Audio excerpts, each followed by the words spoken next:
అందరికీ నమస్కారం. విద్య నేర్పిన గురుదేవుల పాద పద్మములకు శిరస్సు ఉంచి నమస్కరిస్తూ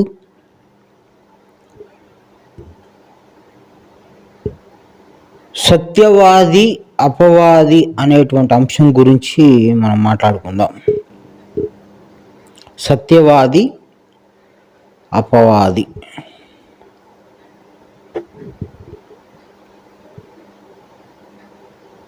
మనము చిన్నప్పటి నుంచి చూస్తున్నాం, అనేక మంది తలలో అనేక రకాలైన ఆలోచనలు, ప్రవర్తనలు మనం గమనిస్తూ ఉంటాం. ప్రపంచంలో ఎన్నో విద్యలు ఉన్నాయి, ఎన్నో చట్టాలు ఉన్నాయి, ఎన్నో కట్టుబాట్లు ఉన్నాయి, ఎన్నో మతాలు ఉన్నాయి, ఎన్నో కులాలు ఉన్నాయి. ప్రతి ఒక్కరికి ఏదో ఒక నీతి సంబంధమైన నడవడిక ఉండనే ఉంటుంది. మా పద్ధతి ఇట్లా, మా ఇల్లు ఇట్లా, మా జీవితం ఇట్లా, మేము ఇలాంటి వారము, ఇలాంటివన్నీ వింటున్నాం. అదేవిధంగా ఒక విషయాన్ని మనం అర్థం చేసుకొని దాని మీద నిలబడితే ఆ విధానము ఇంకొక స్థలం దగ్గరికి పోయినప్పుడు నిలబడదు. ఆ స్థలంలో అక్కడ కొంత నీతి, అక్కడ కొంత నడవడిక, అక్కడ కొంత ప్రత్యేకంగా ఉంటుంది. దాన్ని చూసినప్పుడు మనం కలవరం చెందుతాం. మన మనస్సు అది తప్పు అనే ఒక నిర్ణయానికి వస్తుంది. ఉదాహరణకు ఇక్కడ భారతదేశంలో ఒక భార్యని చేసుకుంటే వాడు నీతివంతుడు, వాడికి మంచి సర్టిఫికెట్ ఇస్తారు. మన పక్కనే ఉన్న పాకిస్తాన్లో నలుగురిని చేసుకున్నా మనకి నీతిమంతుని సర్టిఫికెటే ఉంటుంది.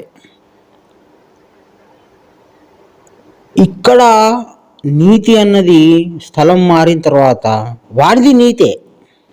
ఆ నలుగురు పిల్లల్ని చేసుకున్నా వాళ్ళది నీతే. కానీ నీకు కలవరం చెందుతావు, నువ్వు కలవరపడతావు. ఇట్లా స్థలానికి నీతి మారుతూ ఉంది. మనం అంచనా వేయలేకపోతున్నాం. ఇక్కడ రెండో పెళ్లి చేసుకోవడం కానీ, ఇంకొక ఇల్లీగల్ రిలేషన్, అక్రమ సంబంధం పెట్టుకుంటే వాడిని చెడ్డగా చూస్తారు, అది కేసు అవుతుంది, అది అనేక రకాలుగా దారులు తీస్తాయి. అంటే మనం చట్టం చేసుకున్నాం. ఆఫ్రికా లాంటి కొన్ని దేశాల్లో ఇద్దరు స్త్రీలని కంపల్సరీ చేసుకోవాలి, అది గవర్నమెంట్ చట్టం. మరి ఆ చట్టం చేసిన పని వాళ్ళకి అది అమలు జరగాల్సింది, వెళ్ళాల్సింది. ఎందుకంటే అక్కడ స్త్రీల సంఖ్య ఎక్కువ ఉండి వాళ్ళు దాని ప్రకారం ఆ చట్టాన్ని నిర్ణయించవచ్చు. నీతి, న్యాయము, చట్టము, ఈ మూడిట్లో మనము నలిగిపోతూ ఉంటాం, అర్థం చేసుకోలేము. ఒక దగ్గర తప్పు అన్నది ఒక దగ్గర రైట్ అవుతుంది, ఒక దగ్గర రైట్ అన్నది ఇంకో దగ్గర తప్పు అవుతుంది, ఒకరి జీవితంలో ఒప్పు అనుకున్నది ఇంకొకరి జీవితంలో తప్పు అయిపోతుంది. ఈ విధంగా మనం జీవితాన్ని అర్థం చేసుకోకుండానే చనిపోతాం. ఎందుకంటే మనకు తెలియదు, కన్ఫ్యూజ్ అయిపోతాం, తికమక అయిపోతున్నాం. ఒక చిన్న ఉదాహరణ పరిశీలన చేద్దాము. ఒక ఊర్లో ఒక జమీందారు, ఒక ఆసామి, బాగా డబ్బున్నోడు. వాడి డబ్బు మదంతో ఆ ఊర్లో ఆడపిల్లల్ని పాడు చేసి చంపేశాడు. ఒక అమ్మాయిని పాడు చేసి చంపేశాడు, రేప్ చేసి చంపేశాడు. వాడు చట్టాన్ని డబ్బులు పెట్టి మేనేజ్ చేసి వాడు శిక్ష పడకుండా తప్పించుకున్నాడు. కానీ ఆ ఊర్లో ఉన్న వాళ్ళందరికీ తెలుసు వాడే చంపేసిండు అమ్మాయిని అని తెలుసు, పోలీసు వాళ్ళకు కూడా తెలుసు. కానీ వీడు డబ్బు వెళ్ళింది, ఆ అధికారాన్ని అంతా ఆపేసింది.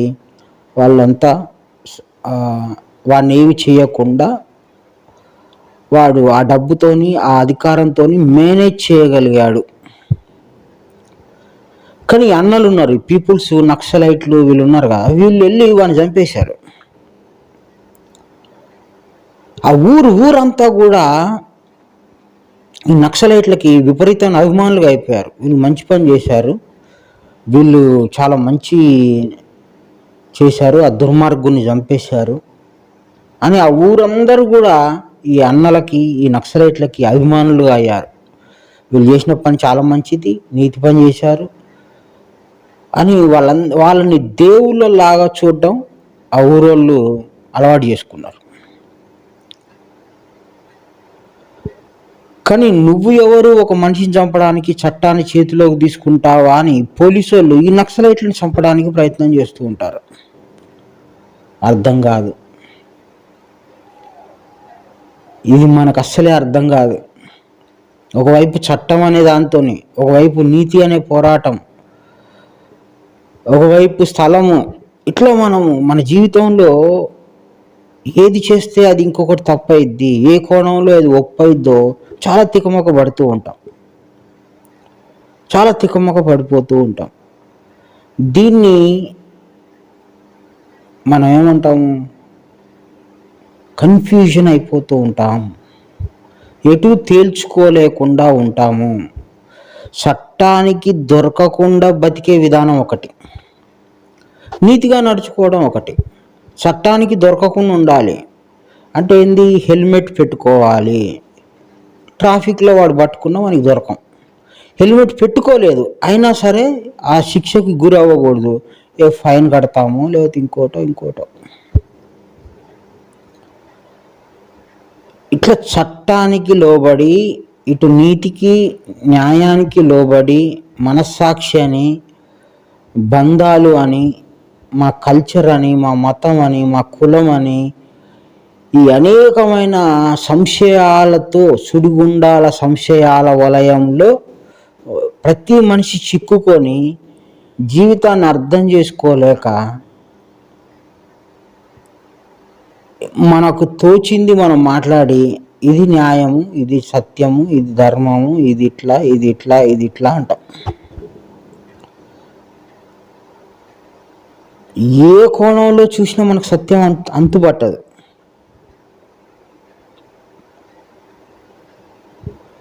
దీన్నంతా ఏమంటాము అంటే మన శరీరంలోనే జరుగుతుంది, ఎక్కడో వేరెక్కడో జరగట్లేదు. మన శరీరాన్ని పరిశీలన చేస్తే మన శరీరంలో జరిగే విధానమే ఇది. ఎంతమంది గవర్నమెంట్ చట్టానికి దొరకకుండా ట్యాక్సులు ఎగ్గొడతా ఉంటారు, తెలివితేటలు ఉపయోగించి ట్యాక్స్ ఎగ్గొట్టాలి. వాడికి మన నీతిమంతుడు అనే సర్టిఫికెట్ ఉంటుంది, వాడికో దేవుడు ఉంటాడు, వాడికి ఒక భక్తి ఉంటుంది, వాందొక్కత ఉంటుంది. కానీ చట్టానికి దొరకకుండా బతుకుతూ ఉంటాడు, నీతిగా ఉండడానికి ప్రయత్నం చేస్తాడు, కనపడడానికి ప్రయత్నిస్తుంటాడు, భక్తిగా ఉండటానికి. ఇదంతా నిరంతరం మనిషికి ఒక వ్యయ ప్రయాసలతో కూడుకున్న ఒక వ్యాయామం లాంటిది. అంతే కదా మనిషి జన్మ, అంతే కదా, ఇంకేముంది. నటిస్తూ ఉంటాము, నటించకుండా జీవించాలని ఒకడు. ఎన్నో విచిత్రమైన మాటలు, విచిత్రమైన సినిమాలు, విచిత్రమైనటువంటి విధానాల్లో కూరుకొని ఉంటాం. ఒకడు నేను బాగా ప్రేమించాను అమ్మాయిని, అమ్మాయి లేకపోతే నేను చచ్చిపోతా అంటాడు. వీడు ప్రేమించే అమ్మాయి వీడిని ద్వేషించింది అనుకో, కొంతకాలం ప్రేమించి కొంతకాలం తర్వాత ద్వేషించింది అనుకో, ప్రేమ ఎంత మధురం, ప్రియురాలు అంత కఠినం అని పాట వేసుకొని తిరుగుతాడు వీడు. అంటే ఏ సందర్భంలో, ఏ సమయంలో, ఏ టైంకి, ఏ పరిస్థితులకి ఏ విధంగా ప్రవర్తించాలో, ఏ విధంగా అనుకూలంగా మాట్లాడాలో, ఏ ఒత్తిడి, ఏ ప్రభావం ఏ విధంగా జరుగుతూ ఉందో, ఏ బలహీనతను బట్టి ఏ విధానం మనకి ముందుకు తోసుకుంటూ వెళ్తూ ఉందో అదంతా చెప్పడం అసాధ్యం. వాళ్ళ పరిస్థితులను బట్టి, వాళ్ళ అనుభవాలను బట్టి వాళ్ళు ప్రవర్తిస్తూ ఉంటారు, చెప్పడం కష్టం.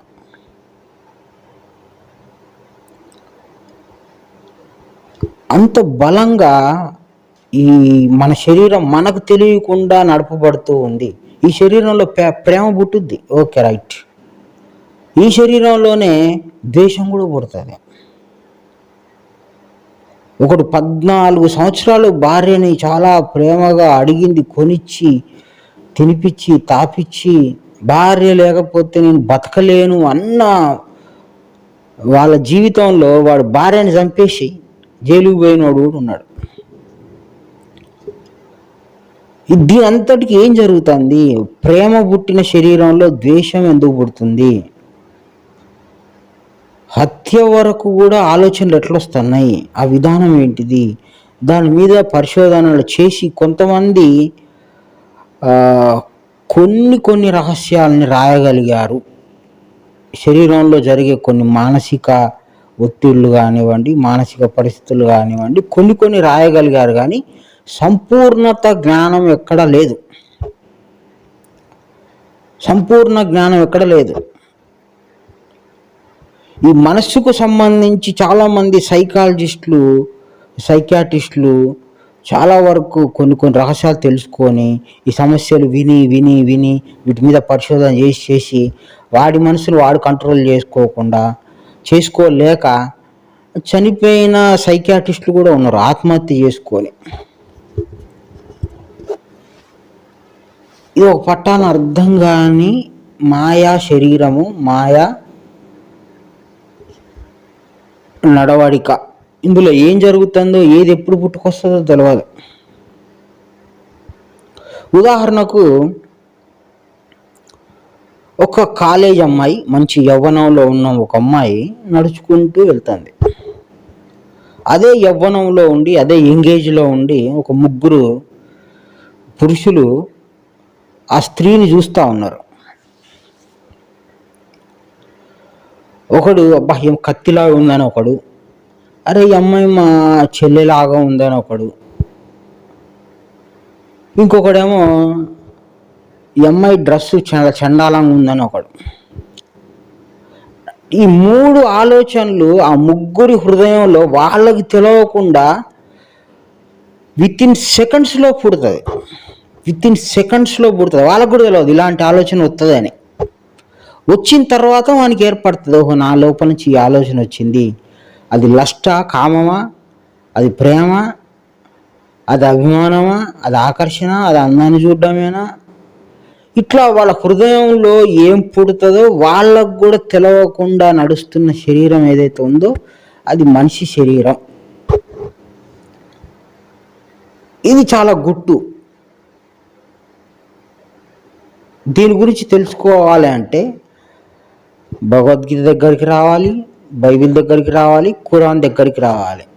ఈ మూడు గ్రంథాల దగ్గరికి వస్తేనే నీకు తెలిసేది. లేకపోతే నువ్వు బయట ఎన్ని పుస్తకాలు చదివినా, ఎన్ని చట్టాలు చేసుకున్నా వాటిని అంటే నీకు వచ్చే ఆలోచనలని, నీ ప్రవర్తనని మార్చడం కుదరదు. చాలా పకడ్బందీగా ఈ శరీరము శాస్త్రబద్ధంగా, సత్యబద్ధంగా నడపబడుతూ ఉంది. ఇప్పుడు మనం మాట్లాడుకున్న మాటలన్నీ గ్రంథం దగ్గరికి రాకముందు నాలెడ్జ్. అందరికీ ఉంది ఈ నాలెడ్జ్, అందరికీ ఉంది తెలివితేటలు. చాలా తెలివిగా మాట్లాడగలుగుతారు, చాలా సైంటిఫిక్గా మాట్లాడగలుగుతారు, చాలా నీతులు చెప్తారు, చాలా ఉంటాయి జీవితాల్లో. ఈ మొత్తం ఆపరేటింగ్ సిస్టమ్ అంతా ఇటువైపు న్యాయంగా మాట్లాడేది, ఇటువైపు అన్యాయంగా మాట్లాడేది ఎవరు అంటే ఈ శరీరంలో రెండు భాగాలు, ఇటు నీతిగాను అటు అనీతిగాను, ఇటు మూర్ఖంగాను అటు తెలివిగాను ప్రవర్తించేది ఎవరు, ఆలోచనలు తీసుకొచ్చేది ఎవరు అంటే మన శరీరంలో సాతాను గారు హృదయం అందు నిలయం ఉండి, నివాసం ఉండి ఇదంతా ఆడిస్తూ ఉన్నాడు. నీతిగా ఉంటాడు, అనీతిగా ఉంటాడు, మంచిగా ఉంటాడు, చెడ్డగా ఉంటాడు. అన్ని క్రూరమైన ఆలోచనలు కూడా అక్కడి నుంచి వస్తాయి. మనం ఎప్పుడో నల్లని మల్లి అని ఒక క్యాసెట్లో, క్రిస్టియన్ క్యాసెట్లో ఒక పాట విన్నాం.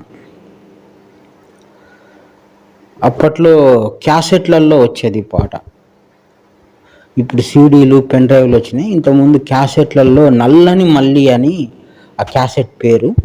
అందులో ఒక పాట చాలా అద్భుతంగా ఉంటుంది. ఆ పాటను రచించిన వారు పండు ప్రేమ్ కుమార్.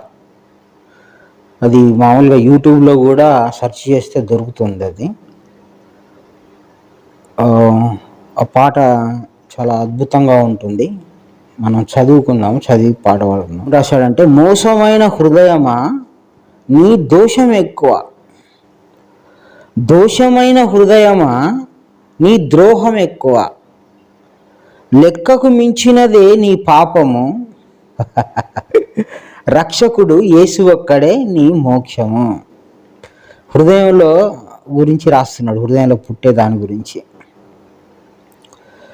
జాలితత్వము జారత్వము, జాలితత్వము జారత్వము, ప్రేమతత్వము కాముకత్వము, రెండు చూపుల వేశ్యవు నీవే.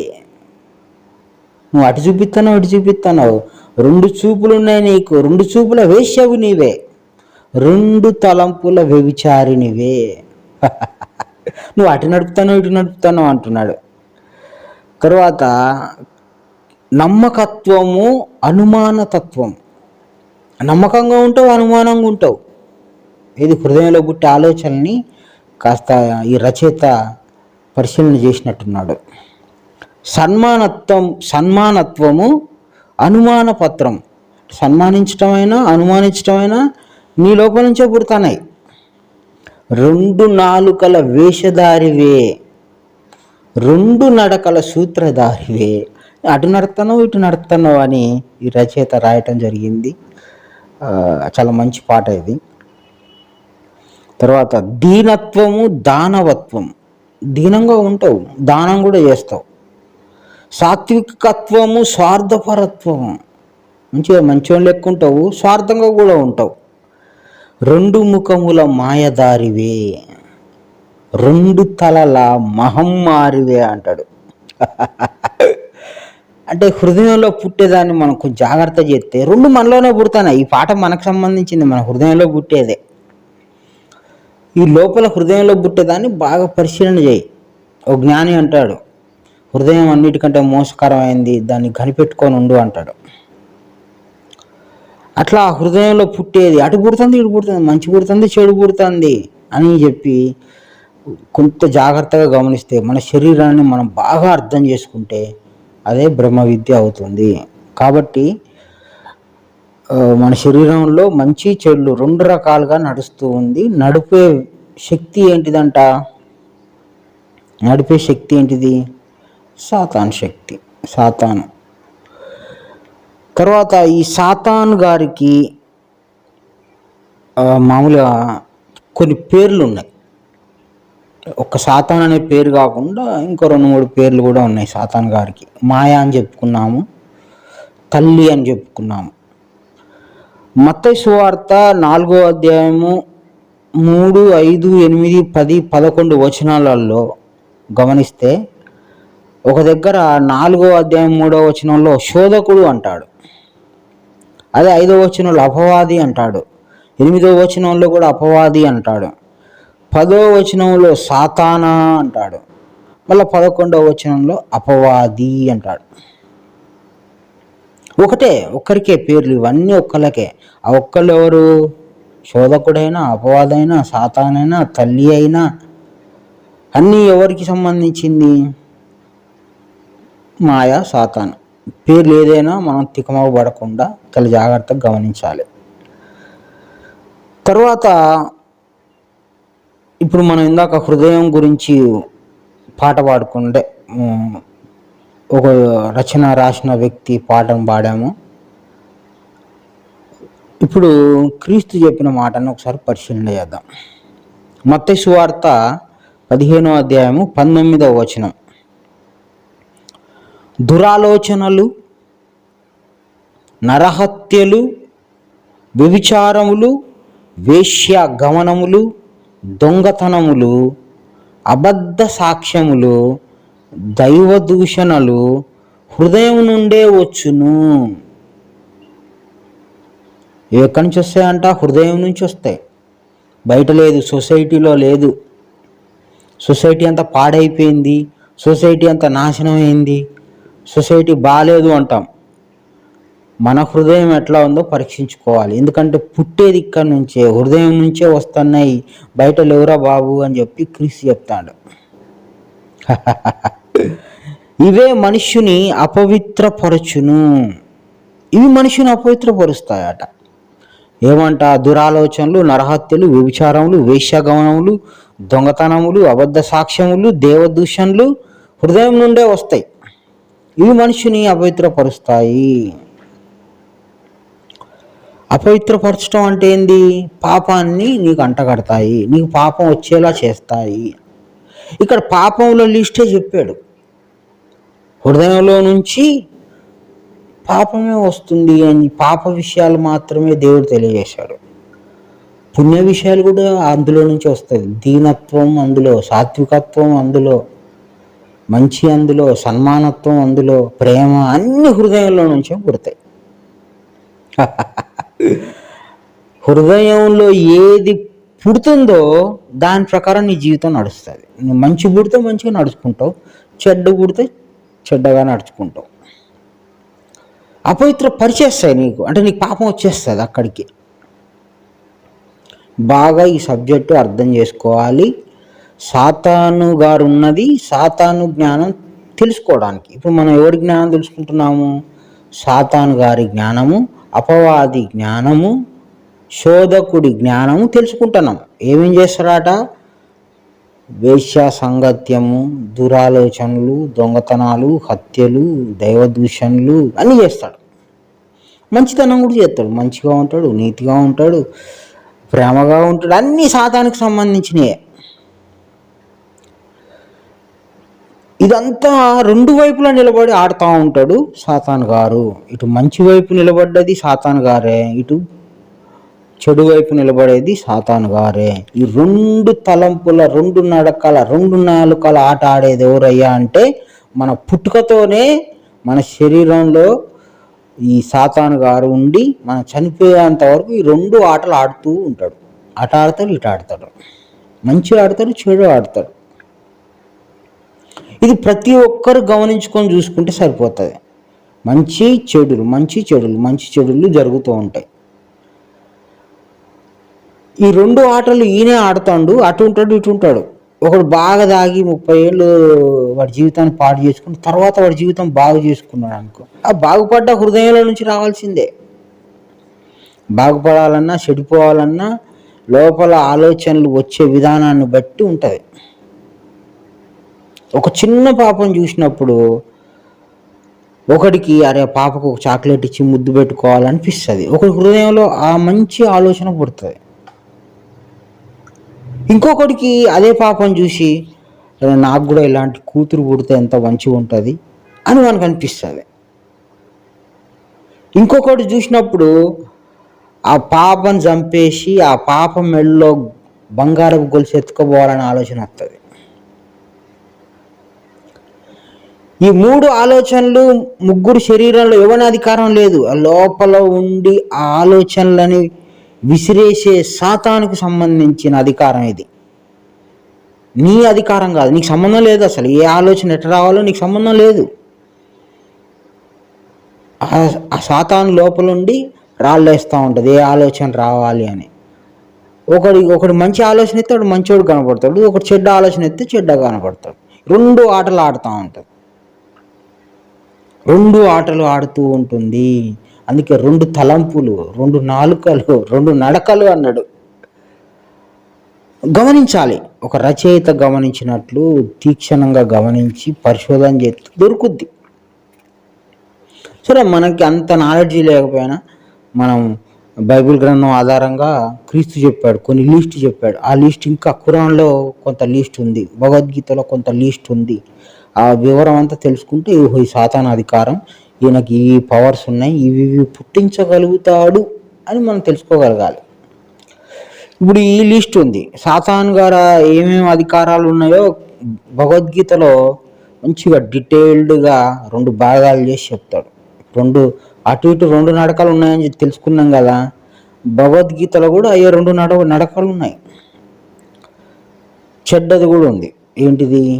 కామ, క్రోధ, లోభ, మోహ, మద, మత్సరం అనే 6 గుణాలు ఒకవైపు నిలబడి ఆడించేది మాయా, సాతాను. దానము, దయ, ఔదార్య, వైరాగ్య, వినయ, ప్రేమ ఒకవైపు నుండి నడిపించేది.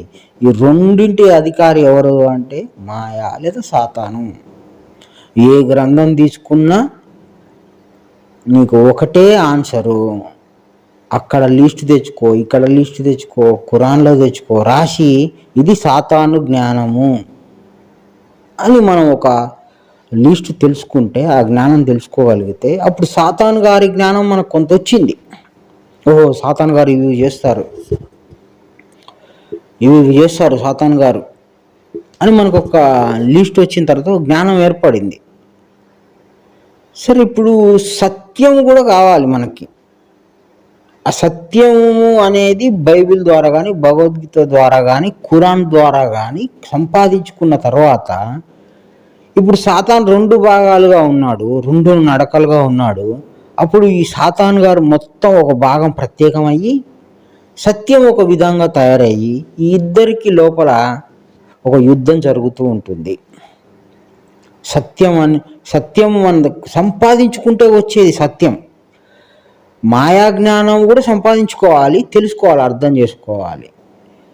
కానీ మాయా జ్ఞానం పుట్టుక నుంచి ఉంది. మనం దాన్ని ప్రత్యేకంగా పోయి తలుపు కొట్టి పిలవాల్సిన పని లేదు. సత్యము శ్రద్ధ పెట్టుకొని సంపాదించుకోవాలి, బైబిల్ గ్రంథాల ద్వారా సంపాదించుకోవాలి, గురువు ద్వారా సంపాదించుకోవాలి. ఇది ఊరికే రాదు. ఇప్పుడు సత్యం అనేది మనకి అర్థం చేసుకుంటూ ఉంటే మాయా జ్ఞానం అంతా ఒకవైపు వెళ్ళిపోతుంది.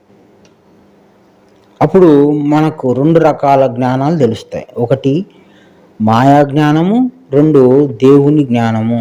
ఒకటి సత్యము, 2 అసత్యము. అసత్యము అంటే ఒక్కొక్క టైంలో నీతిని కూడా ఖండించేస్తాం, ప్రేమను కూడా ఖండించేస్తాం, ఈ సత్యానికి అడ్డం వస్తుంది తీసేస్తాం. అట్లా సత్యం తెలిసిన తర్వాత ఇది దేవుని ప్రాపర్టీ కాదు, ఇది దేవుని మాట కాదు, ఇది దేవుని నడవడిక కాదు అని కొన్ని తీసేస్తాం. అప్పుడు గొడవలు ఏర్పడతాయి, అప్పుడు విద్వేషాలు ఏర్పడతాయి. ఇన్ని రోజులు నేను ఈ పద్ధతిని పట్టుకొని ఉన్నా, నువ్వు వచ్చి ఇది లేకుండా చేస్తావా, ఇదేంది కొత్తగా ఉంది, వెరైటీగా ఉంది అని అప్పుడు సత్యానికి అసత్యానికి మధ్య కొంత గొడవలు ఏర్పడతాయి. ఆ గొడవలే క్రీస్తుని సిలువ వేయడానికి కారణమైంది. అంటే అర్థం కాదు సత్యం అంత తొందరగా.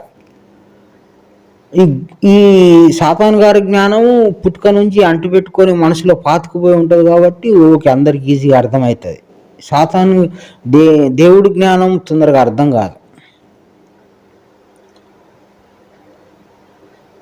అదే మనం ఇందాక ఏం చెప్పుకున్నాము, ఇంతకుముందు ఏం చెప్పుకున్నాము, సాతాను గారు ఏమంటారు, నువ్వు దేవుని కుమారుడు అయితే రాళ్ళను రొట్టెలుగా చేసుకో అంట. సత్యం తెలిసిన వాడు ఏం చెప్తాడు, రొట్టె తయారు చేసేదానికి పద్ధతి ఉంది, గోధుమలు పండించాలి, దాన్ని తీసుకెళ్ళి పిండి ఆడించి దాన్ని నీళ్ళలో కలిపి ముద్ద చేసి రొట్టెగా మార్చి పెంక మీద పెట్టి దాన్ని కాల్చి అప్పుడు అది రొట్టె అవుతుంది. రొట్టె అంటే ఊరికే అవ్వదు. ఈ ప్రాసెస్ అంతా సత్యం. ఇది కాకుండా ఇంకొకటి చేసిరను కదా అసత్యము. ఎవడో ఒక బాబా ఏం చేసిండు, నోట్ల నుంచి శివలింగాలు తీయటం మొదలుపెట్టిండు. అప్పుడు వీడి చాలా మహత్యం ఉంది అని ఒక లింగం పరిశీలన చేస్తే దాని మీద కంపెనీ పేరు ఉంది, అంటే ఆ తయారు చేసింది ఏ కంపెనీలో అది ఉంది. అంటే మ్యాజిక్ కూడా సత్యం తెలుసుకున్నాం అనుకో, ఇట్లాంటివన్నీ పట్టుకోవచ్చు. వీడు తప్పు చేస్తాడు, వీడి పద్ధతిని ఉపయోగించి మోసం చేస్తాడు అని చెప్పవచ్చు మనం సత్యం తెలిస్తే. అంటే సత్యం తెలిసేంత వరకు ఈ నీతి న్యాయాలు, ప్రేమ మత్సరాలు, లేకపోతే ఇహలోకంలో ఈ చట్టాలు, వీటన్నిటికీ లోబడి మనం చేసుకొని, మనం ఒక దగ్గర కష్టం వస్తే ఇంకొక చట్టం రాసుకొని ఇప్పుడు ఇట్లా అని దాన్ని అప్డేట్ చేసుకుంటా మనం ఎన్ని చేసినా మనకి హింస ఉంటుంది, బాధలు ఉంటాయి, శోధన ఉంటుంది, కీడు ఉంటుంది. అంతేకాకుండా సంపాదించుకునే పాపం సంపాదించుకుంటూనే ఉంటారు. సాతాను జ్ఞానం కొంత మనకి ఇప్పుడు అర్థమైంది. మంచి చెడులు పుట్టించేది సాతాను. ఇహలోకంలో ఏ విధానమైనా సాతాను గారి నుండి వచ్చిన జ్ఞానమే. దేవుడి జ్ఞానం ఎట్లా ఉంటుంది? సత్యంగా ఉంటుంది, 100% సత్యబద్ధంగా ఉంటుంది, శాస్త్రబద్ధంగా ఉంటుంది. ఈ దేవుడి జ్ఞానానికి మాయా జ్ఞానము రెండు వ్యతిరిక్తము. అందుకే అపవాది అనే పేరు వచ్చింది. అపవాది అంటే సత్యవాది కాదు, సత్యం మాట్లాడు. ఎప్పుడు అపవాది, ప్రతిపక్షం.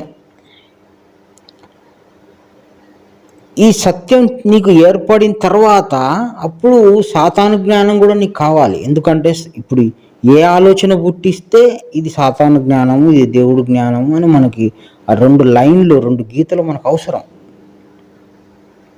ఇప్పుడు నరహత్యలు హృదయంలో నరహత్య పుట్టింది. అది ఎవరిది? సాతాను గారిది. ఓకే, రైట్, ఇది సాతాను గారిది అని నువ్వు డిక్లేర్ చేసుకొని, ఈ సాతాను గారి జ్ఞానము ఇది దేవుడు పుట్టించిన మాట కాదు, సాతాను గారు పుట్టించారు అని నువ్వు దేవుణ్ణి శరణు వేడుకొని, అయ్యా నాకు ఈ ఆలోచనలు పుట్టిస్తున్నాడు దేవుడు, అదే సాతాను గారు, నీకు ఇష్టమైతే క్షమించు, ఈ ఆలోచనలు వద్దు అని వేడుకోమని చెప్పాడు క్రీస్తు. ఇవన్నీ శోధనలు. ఇవి టెంప్టేషన్స్ అంటారు వీటిని. శోధనలు, నరహత్యలు, వ్యభిచారం ఆలోచనలు, కోరికలు, ఇంకొకటి ఇవన్నీ కూడా శోధనలు, టెంప్టేషన్స్ అంటాం. ఈ శోధనలోకి పడనీయక అని అడుగు నన్ను, కీడులోనికి పడనీయక రక్షించండి అని రక్షకుడైన ఆత్మని వేడుకుంటాం. రక్షణ అంటే నీకు సత్యం తెలిస్తే నువ్వు వేడుకుంటావు. ఇది శోధన కాబట్టి నువ్వు వేడుకుంటావు. శోధన తెలియకపోతే నువ్వు యాక్సెప్ట్ చేస్తావు. కాబట్టి 2 రకాల జ్ఞానము మనం ఖచ్చితంగా తెలుసుకోవాలి. సాతాను గారి జ్ఞానము, ఇటు దేవుడి జ్ఞానము 2 తెలుసుకోవాలి. ఇది సాతాను ఆలోచన అని లిస్ట్ ఇచ్చాడు మనకు క్రీస్తు. కొన్ని లిస్ట్ ఇచ్చాడు. దైవ దూషణలు చేస్తుంటారు ఇప్పుడు, అది పెద్ద పాపం అంటిస్తూ ఉంటుంది. మేము క్రీస్తుని నమ్ముకున్నాము, ఎదుటోళ్ళు ఎంతటోళ్ళని తిడితే మాకేం కాదులే అని తిడతారు. అపవిత్రులు అయిపోతారు. అంటే నువ్వు కర్మ అంటించుకుంటాం, పాపం అంటించుకుంటాం. నీకు తెలియదు అంటించుకునేది, అది ఎట్లా అంటుకుంటుంది, ఎక్కడ ఉంటుంది, ఆ పాపం అంటే ఏంది, ఎట్లా రికార్డ్ అవుతుంది, ఇప్పుడు మనం అనుభవించేది ఏంది, సంపాదించుకునేది ఏంది, ఈ జ్ఞానం అంతా రావాలి మనకు. ఏదో చర్చికి వెళ్ళామా, అల్లే స్తుతి మహిమని పాట పాడామా, దేవుడా ఫ్రిడ్జ్, కూల్ డ్రింక్, కుక్కర్ అనుకున్నామా, ఇదంతా దేవుడి జ్ఞానం అనుకుంటే పొరపాటు. నీ శరీరంలో నువ్వు పాపం అంటకుండా తిరగాల. అది విద్య, అది గొప్ప విధానం. నిన్ను నువ్వు పరీక్షించుకుంటూ నువ్వు సాతాను గారి జ్ఞానం అంటకుండా దేవుడి జ్ఞానం ప్రకారం నడుచుకుంటే అది తెలివైనది. అది తెలివైంది.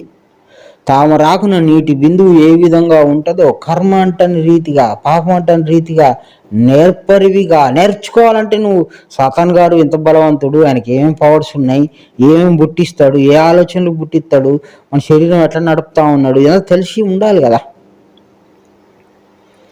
క్రీస్తు చెప్పిన లిస్ట్ దగ్గర పెట్టుకోవాలి. ఒక దగ్గర అంటాడు, వాడు అపవాది ఆది నుండి వాడు నరహంతకుడై ఉండి అంటాడు.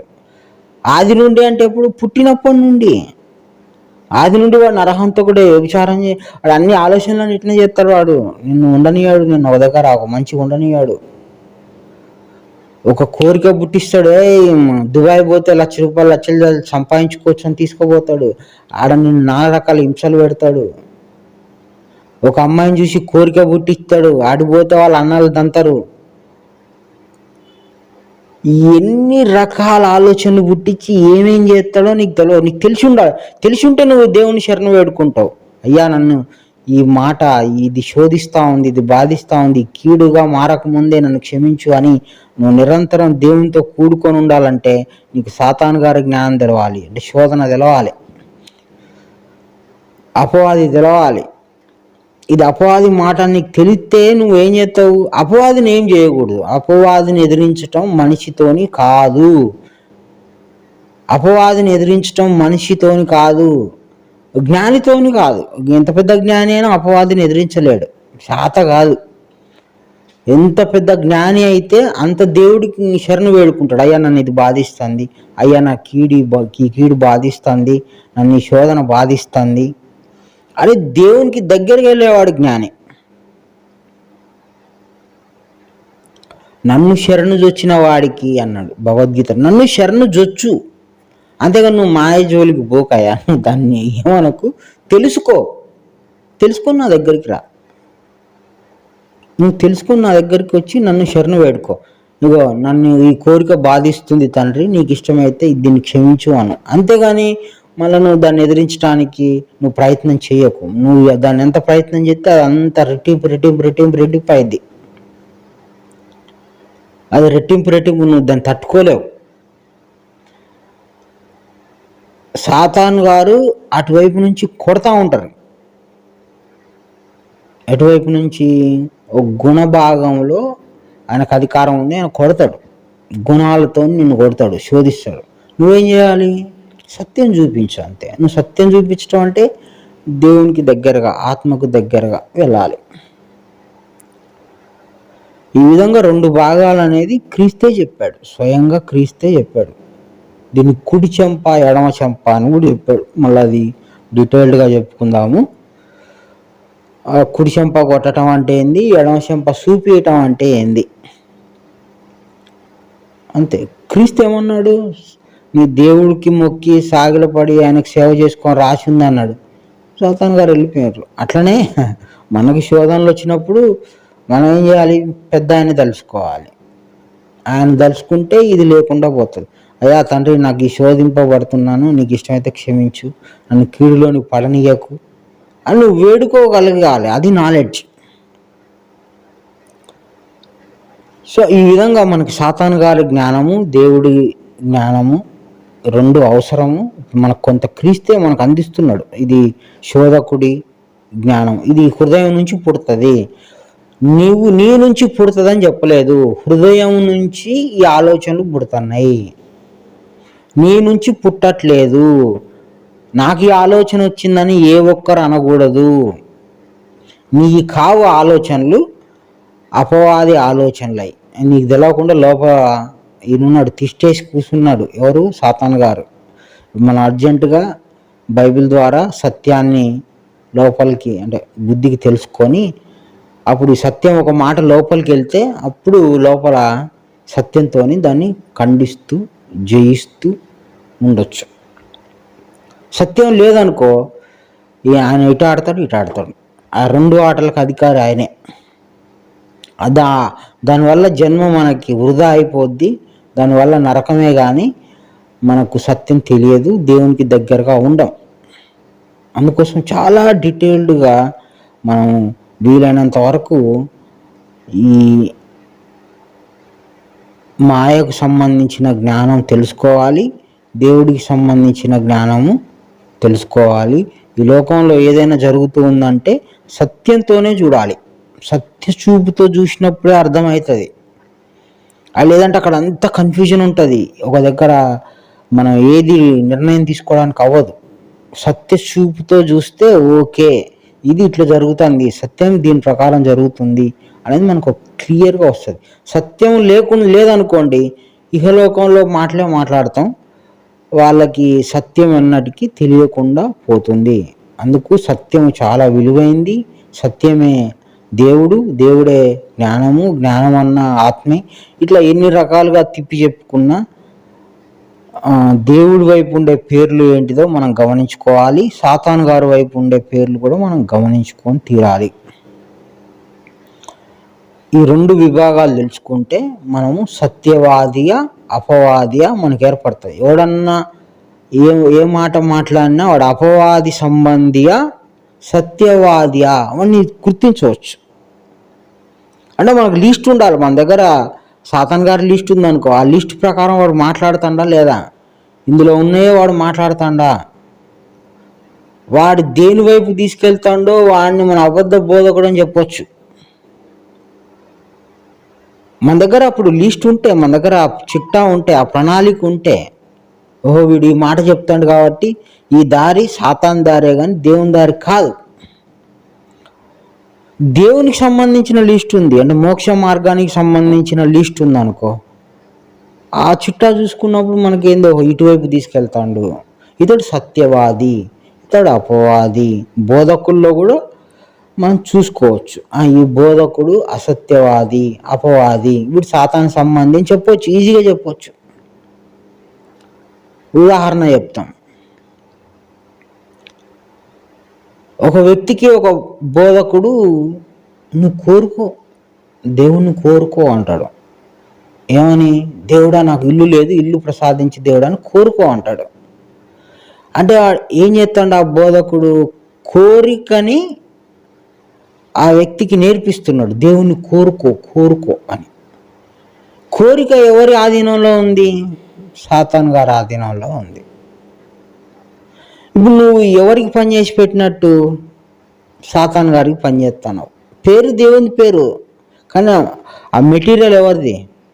ఆ మూలం ఎవరిది? సాతాను గారిది. అప్పుడు నువ్వు సాతాను సంబంధివి. నువ్వు పైన పోస్టర్ ఏది వేసుకున్నా సాతాను గారికి సంబంధం లేదు. నువ్వు ఆయన ప్రాపర్టీ ఏం పట్టుకున్నావు? సాతాను ప్రాపర్టీ పట్టుకున్నావు. కోరికల్ని పుట్టిస్తావు భక్తులకి.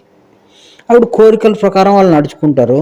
కోరిక సాతాను సంబంధమే కానీ దైవ సంబంధం కాదు, ఆత్మ సంబంధం కాదు. ఆత్మ సంబంధం కాదు.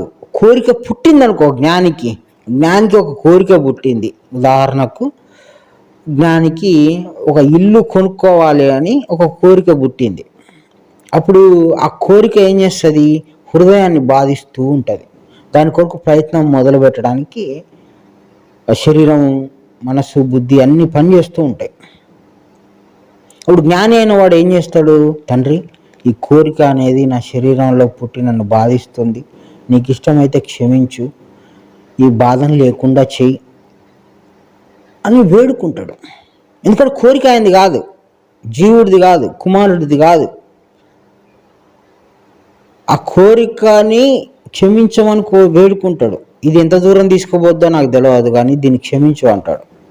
ఎందుకంటే ఆ కోరిక ఆయనది కాదు కాబట్టి, మనిషిది కాదు కాబట్టి ఆ కోరికను వదిలేస్తాడు. ఆ కోరికను దేవునికి అప్పచెప్తాడు.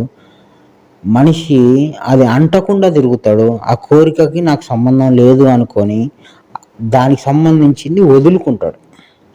ఇది చాలా కష్టమైన పని. దైవ మార్గంలో ఇట్లా ఎవరు చెయ్యరు. కోరికల్ని త్యజించడం అంటే అదంత ఆషామాషి కాదు. అందరూ దీనికి ఇరుక్కుంటారు, దీంట్లో చిక్కుకుంటారు, దీని బారిన పడతారు. కానీ జ్ఞాని చేసేది ఏంది? దీని బారిన పడకుండా తిరుగుతాడు.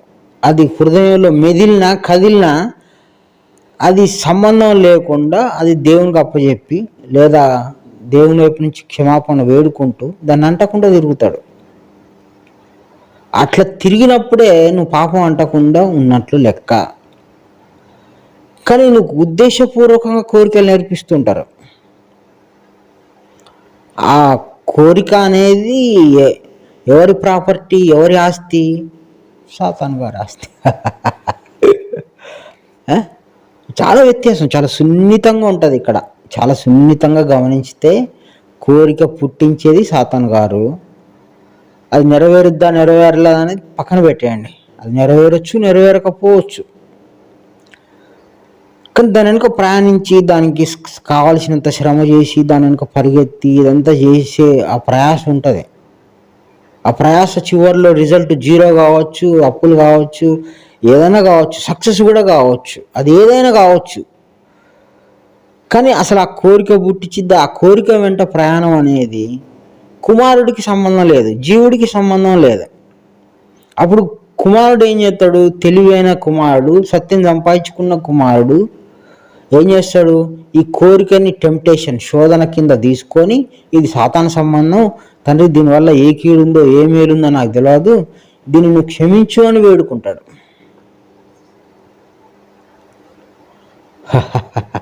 ఇది చాలా కష్టమైన పని. ఇది సత్యం తెలిస్తే కానీ మనం, సత్యం తెలిసిన వాళ్ళు దీన్ని ఆచరించి దీని అనుభవం పొంది దీన్ని అంటకుండా తిరిగితే వాళ్ళు యోగులు అవుతారు, వాళ్ళు గొప్పవాళ్ళు, వాళ్ళు పెద్దవాళ్ళు, వాళ్ళు దేవుడి సంబంధి అవుతారు. దేవుని సంబంధంగా ఉండటం ఇరుకు మార్గం అంత ఆషామాషి కాదు, అంత ఆషామాషి కాదు. కాబట్టి సత్యవాది, అపవాది ఈ రెండిటికి సంబంధించిన జ్ఞానం సంపాదించుకోవాలి కానీ దూషణలు చేయకూడదు. దూషణలు ఎవరి ఆధీనంలో ఉన్నాయి? దూషణ దూషణ, దైవ దూషణ కానీ, వ్యక్తిగత దూషణ కానీ, ఇంకే దూషణ అయినా ఎవరి ఆధీనంలో ఉంది? దూషణ అనేది ఆ ప్రాపర్టీ ఎవరి ఆధీనంలో ఉంది? ఆస్తి సాతాను గారి ఆధీనంలో ఉంది. దూషణ వచ్చింది నీ హృదయంలో, పుట్టింది అంటే పుట్టించింది ఎవరు? సాతాను. అదే దూషణ అయినా మంచి, అది ఎంత నీకు మంచి దూషణ అనిపించినా అది పుట్టించింది ఎవరు? సాతాను. ఆ దూషణ అధికారం ఎవరికి ఉంది? సాతానుకు ఉంది. దైవ దూషణ పుట్టించినా, మనిషి దూషణ పుట్టించినా, ఇంకేది పుట్టించినా అది సాతాను గారి ప్రాపర్టీ. దానికి చిక్కుకున్నావు అంటే నీకు పాపం అంటుద్ది, నువ్వు అపవిత్రుడు అవుతావు. సత్యంలో దూషణ ఉందా అంటే దేవుని వైపు నుంచి నిలబడితే దూషణ ఉందా? సత్యంలో దూషణ ఉందా? సత్యంలో దూషణ లేదు. సత్యవాదులకి దూషణ లేదు, సత్యంలో ఉన్న వాళ్ళకి దూషణ లేదు. దూషణ అనే కాన్సెప్టే లేదు. అసత్యంలో ఉండి సాతాను వర్గంలో ఉన్న వాళ్ళకి దూషణ అనే కాన్సెప్ట్ ఉంది. చాలా జాగ్రత్తగా ఉండాలి. నువ్వు ఒక వ్యక్తిని దూషించినా నీకు పాపం వస్తుంది. వాడు చెడ్డ పని చేశాడనే దూషించావు, అయినా నీకు పాపం వస్తుంది, నువ్వు అపవిత్రుడు అవుతావు. నేనెట్లయితా అంటే అది సిస్టమ్ అట్లున్నది. ఆ ప్రాపర్టీని నువ్వు పట్టుకున్నావు అంటే దానికి సంబంధించిన పాపం కర్మ నీకు వస్తుంది. జీవాత్మని తిడితే ఆ జీవాత్మగా ఉన్న నన్నే తిడతాడు, వాని పాపం వస్తుందని భగవద్గీతలు చెప్పిండు. బైబిల్లో కూడా అదే, ముందు నీ కంట్లో దూలం చూసుకోరా, ఎదుటోంది చూడకు అని అంటాడు. ఎదుటివాడి గురించి నీకు అక్కర్లేదు. ఎదుటోడిని నువ్వు అంటున్నావు అంటే, దూషిస్తున్నావు అంటే నీకు ముందు నువ్వు పరీక్షించుకో, నువ్వు లోపల చూసుకో, నువ్వేం చేస్తాను, లోపల ఏం జరుగుతుందో అంటాడు దేవుడు. చాలా జాగ్రత్తగా, చాలా వాక్యాన్ని దగ్గర పెట్టుకొని జ్ఞాపకం చేసుకొని సత్య మార్గం వైపు వెళ్ళాలి. ఎక్కడ కూడా టెంప్టేషన్, శోధనలోకి పడకూడదు. శోధన అనేది ఈ రోజుల్లో చాలా ఉంది, కీడు కూడా ఉంది. ఈ రెండు మనం దేవుణ్ణి ఆధారం చేసుకొని వేడుకుంటూ వెళ్ళాలి. దేవుణ్ణి వేడుకోవాలంటే దేవుడు ఎక్కడున్నదో తెలవాలి, ఆయన అడ్రస్ తెలవాలి. ఆయన అడ్రస్ తెలిస్తే నువ్వు ఆయన్ని వేడుకోవచ్చు. నువ్వు ఒకడికి ఉన్నావు, ఓకే. సాతాన్ గారు ఒకరు ఉన్నారు, ఓకే, వెరీ గుడ్. ఎక్కడున్నారు? మన తల్లోనే ఉన్నాడు. మనం ఎక్కడున్నావు? మనం కూడా మన తల్లో ఎక్కడున్నావు మనకి తెలియదు. ఈ మాయా మంత్రం, ఇది ఎవ్వనికి అర్థం కాని శరీరం, ఇది ఆట యంత్రం. ఇది భూమి మీద ఎంత పెద్ద పెద్ద రాకెట్లు కనిపెట్టినా దీని లోపల ఏం జరుగుతుందో ఎవ్వనికి తెలియదు. నానో టెక్నాలజీ, ఇంకో టెక్నాలజీ వచ్చినా దీని లోపల ఏం జరుగుతుందో ఎవ్వనికి తెలియదు. ఈ పచ్చి శరీరంలో ఇందులో అంతా ఏమున్నది? ఎముకలు, రక్తము, మాంసము, కండరాలే ఉన్నాయి. ఇప్పుడు మనం మామూలుగా ఒక డోలో డ్రమ్మో కొట్టాలంటే అది ఎండిపోయి వేడి చేసి దాన్ని ఒక పిర్రుగా బిగించి పెట్టి కట్టి డోలు కొడితే దాని మీద సౌండ్ వస్తుంది. దాని మీద నీళ్లు పోతే మన సౌండ్ రాదు. శబ్దం రావాలంటే అది పొడిగా ఉండాలి, డ్రైగా ఉండాలి. అది స్టిఫ్గా ఉంటే దానిలో నుంచి ఒక శబ్దం వస్తుంది ఇట్లా కొడితే. మన శరీరంలో చూస్తే మొత్తం నీరుంది, బ్లడ్ ఉంది, ఎంత పచ్చి మాంసం ఇది. ఈ పచ్చి మాంసంలో నుంచి శబ్దం వస్తుంది. నీకు ఏ శబ్దం కావాలంటే ఆ శబ్దం నోట్ల నుంచి తీస్తారు. ఈరోజు ఎట్లా పుడుతుంది ఎవ్వడికి తెలియదు. ఈ పచ్చి శరీరంలో, ఈ రక్త మాంసంలో నీరుతో నిండిపోయిన ఈ శరీరంలోంచి శబ్దం వస్తుంది. ఎట్లా వస్తుంది? ఏం జరుగుతుంది లోపల ఎవరికి తెలియదు. చిన్నగా తెలుసుకోవాలి. చిన్నగా సత్యం తెలుసుకుంటా ఉంటే ఎట్లా పుడుతుంది, ఎవరు ఆడిస్తారు, ఎవరు ఏం చేస్తారు అన్నీ మనం తెలుసుకోవడానికి అవకాశం ఉంటుంది. కాబట్టి చాలా జాగ్రత్తగా సత్యము, అపవాది, ఈ రెండు లిస్టు మనం తయారు చేసుకోవాలి గ్రంథం ఆధారంగా. మనకు తెలియదు, మనకు ఆ తెలివితేటలు లేవు, కానీ భగవద్గీత, బైబిల్, ఖురాన్ దగ్గర పెట్టుకొని సాతాను వర్గము, దేవుని వర్గం సాతాను వర్గంలో అనేకులు ప్రవేశించుదురు. ఎందుకు? వీడు సత్యం ఇంకా సంపాదించుకోలేదు కాబట్టి సాతాను వర్గంలో నుండి దేవుని వర్గంలోకి రావాలి. మన పుట్టుకతో సాతాను వర్గం, మాయా సంబంధం, తల్లి సంబంధం పెరిగి కాస్త పెద్దయి బుద్ధి కొంచెం పరిపక్వత వచ్చి గ్రంథం ద్వారా తండ్రి సంబంధులుగా మారాలి. అందుకోసమని మనకి గురువు భూమి మీదకి వచ్చాడు. గురువు దగ్గర విన్న జ్ఞానం తెలుసుకున్న చాలామంది చెప్పేది కూడా మీరు తండ్రి సంబంధులుగా కాండి, తండ్రితో కూడుకొని ఉంటే ఇది విధానం అని చెప్తారు. అంటే వాళ్ళు గురువు చెప్పిన మాటనే మళ్ళీ ఇతరులకు చెప్తూ ఉంటారు. అంతకు మించి కానీ ఇంకోటి ఏం కాదు. అట్లా గురువు చెప్పిన మాటని యథాప్రకారం ఎదుటి వాళ్ళకి చెప్తే సేవ అవుద్ది. సేవ అంటే దేవుని సేవ అవుద్ది. ఆ సేవ చేసుకుంటే దేవుడి వైపు నుంచి మనకి మేలు ఉంటుంది, ప్రతిఫలం ఉంటుంది, మోక్షం పోవడానికి అవకాశం ఉంటుంది. అంటే మనం పర్ఫెక్ట్గా తెలుసుకోవాలి, ఇది సాతాను జ్ఞానం అండి, ఇది దేవుడి జ్ఞానము, ఇటువైపు వెళ్తే మోక్షము, ఇటువైపు వెళ్తే నరకం ఉంటుంది, జన్మ ఉంటుంది, ఈ మోక్షానికి పోకుండా అడ్డుకునే విధానం ఉంది అని చెప్పగలగాలి. ఎంత పెద్ద సమస్య అయినా సత్యం తెలిస్తే దాన్ని డీకోడ్ చేయొచ్చు, దాన్ని ఇది సత్యం అని చెప్పవచ్చు. కాబట్టి సత్యం తెలుసుకోండి. సత్యం పుట్టుకతో ఎవరికి ఉండదు. కాబట్టి సత్యం తెలుసుకోండి, సత్యం మీద శ్రద్ధ పెంచుకోండి. సత్యము తెలుసుకోవాలి, సాతాను జ్ఞానం కూడా తెలుసుకోవాలి. రెండు చెప్తూ రెండిటికి వ్యత్యాసాన్ని విడదీసి చెప్పే వాళ్ళే నిజమైన బోధకులు.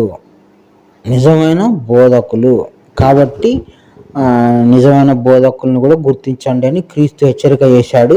మనం జాగ్రత్తగా ఒళ్ళు దగ్గర పెట్టుకొని ఉండాలి. అబద్ధ ప్రవక్తల గురించి జాగ్రత్తగా ఉండండి అని మన ప్రభు అయిన క్రీస్తు మనల్ని హెచ్చరిక చేశాడు. కాబట్టి మనము నిజమైన బోధకుడు ఎవరు, అబద్ధ బోధకుడు ఎవరు, అబద్ధ బోధకుడు లిస్ట్ తెచ్చుకోవాలి, నిజమైన బోధకుడు అంటే ఎట్లుంటాడో తెలుసుకోవాలి.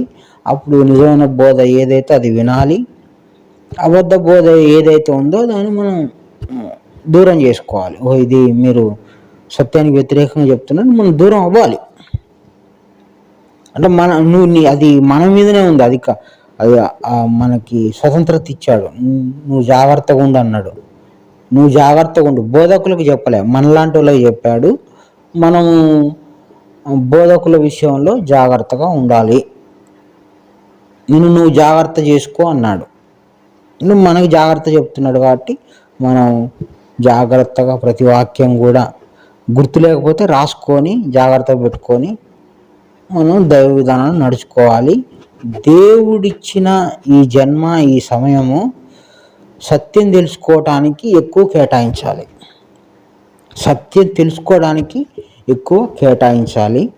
అట్లా కేటాయించడానికి అవకాశాన్ని ఇవ్వమని ఆ దేవుని వేడుకొని, ఆ సత్యాన్ని తెలియజేయమని దేవుని వేడుకొని, అసత్యమేదో ఆ వ్యత్యాస జ్ఞానాన్ని మాకు అనుగ్రహించి తండ్రి అని వేడుకోవాలి.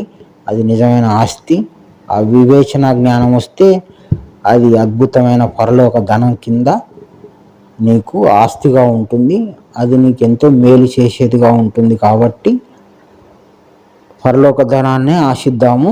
ఇహలోక ధనం నువ్వు అడగకుండా వస్తుంది. అది మనందరికీ తెలిసిందే. అందరికీ నమస్కారం. గురు సమర్పణ.